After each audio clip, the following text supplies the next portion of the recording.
आज से 600 साल पहले 14 सेंचुरी में चाइनीज मर्चेंट ने प्रिंटिंग मशीन बनाई, लेकिन मॉडर्न प्रिंटिंग प्रेस की इजाद 1862 में हुई अमेरिका में, जब गवर्नमेंट ने ऑफिशियली तौर पर अपनी करेंसी को प्रिंट करना शुरू किया। ये machine high security features, intricate design और एक्यूरेट प्रिंटिंग कैपेबिलिटी को इंश्योर करता है, और हर मुल्क अपनी करेंसी को एक स्पेशल प्रिंटिंग मशीन के जरिए से प्रिंट करता है। पाकिस्तान में करेंसी प्रिंट करने का काम स्टेट बैंक ऑफ पाकिस्तान का है। स्टेट बैंक ऑफ पाकिस्तान, ये सारे के सारे नोट जो हम रोजमर्रा में इस्तेमाल कर रहे हैं, ये सारे के सारे note state bank of Pakistan के जरिए से पब्लिश किए जाते हैं, प्रिंट किए जाते हैं। अब आते हैं हम अपने मेन टॉपिक की तरफ। पाकिस्तान ने रिसेंटली 75 रुपीज का नोट पब्लिश किया है अपनी 75 एनिवर्सरी पर। आज हम इस वीडियो में जानेंगे क्या 75 रुपीज ने पाकिस्तानियों को कुछ फायदा दिया, क्या 75 एनिवर्सरी पर यह नोट पब्लिश करना जरूरी था, इस नोट की क्वांटिटी और इस पर कितना पैसा खर्च हुआ, और इस्लामिक पॉइंट ऑफ व्यू से भी जानेंगे कि 75 एनिवर्सरी पर क्या गवर्नमेंट को इस तरह के नोट्स पब्लिश करने चाहिए कि नहीं चाहिए। रेडिट एक सोशल मीडिया वेबसाइट है जहाँ पे लोग अपने वीडियोस, फोटोज और आपस में डिस्कशन करते हैं, बातचीत करते हैं और पोस्ट वगैरह करते हैं। तो यहाँ पे एक साथी ने पोस्ट किया है और उसमें इसने कहा है कि ना फ्रूट वाला, ना सब्जी वाला, यहाँ तक कि जनरल स्टोर वाला भी इस नोट को एक्सेप्ट नहीं कर रहा, ले नहीं रहा है कस्टमर्स से। और नीचे इसके कमेंट्स में जाते हैं और इसको यहाँ पे वोट्स मिले हैं काफ़ी ज़्यादा। इसमें इस ऐप में यह है कि यहाँ पर वोट्स दिए जाते हैं एग्री और डिसएग्री के। एग्री के वोट्स भी मिले हैं इससे। और यहाँ एक नीचे भाई ने कमेंट किया है कि मैं एक पेट्रोल पंप में पेट्रोल भराने गया तो वहां बोलता है कि ये कौन सा नोट लेकर आ गया हो।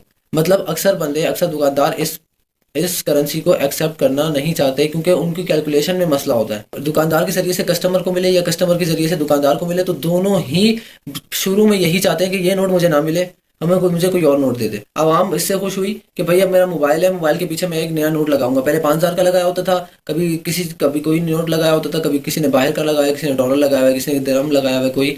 तो अब यह है कि मैं अब अपना पाकिस्तानी 75 रुपए का नोट लगाऊंगा मोबाइल के पीछे। एनिवर्सरी पर नोट पब्लिश करना जरूरी नहीं होता, लेकिन ये गवर्नमेंट करती है उस एनिवर्सरी को यादगार बनाने के लिए।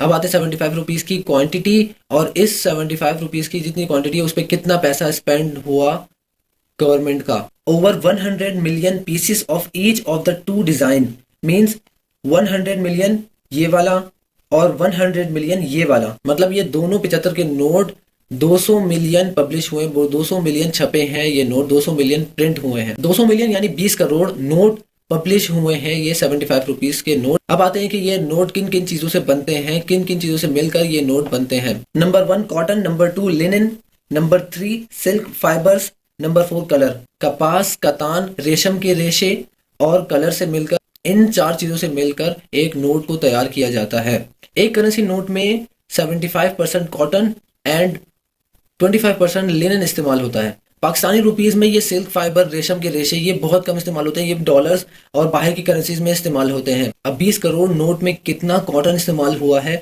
और कितना लिनन, मतलब कत्तान का कपड़ा, कत्तान इस्तेमाल हुआ है। तो मैं एक शॉप में काम करता हूँ, वहां पे मैंने ये चेक किया कि 10 75 रुपीज के नोट मैंने जमा किया, जिसमें से 6 का साइज छोटा था और 4 का साइज बड़ा वाला साइज था 75 रुपीज का। मैंने उसको वेट किया तो उन 10 नोट का वजन 10 ग्राम्स आ रहा था। इसी तरह देखा जाए तो 20 करोड़ नोट के लिए 150 टन कॉटन इस्तेमाल किया गया है और 50 टन कत्तान इस्तेमाल किया गया है। और 150 टन कॉटन की प्राइस तकरीबन 3 करोड़ 45 लाख रुपए बनता है।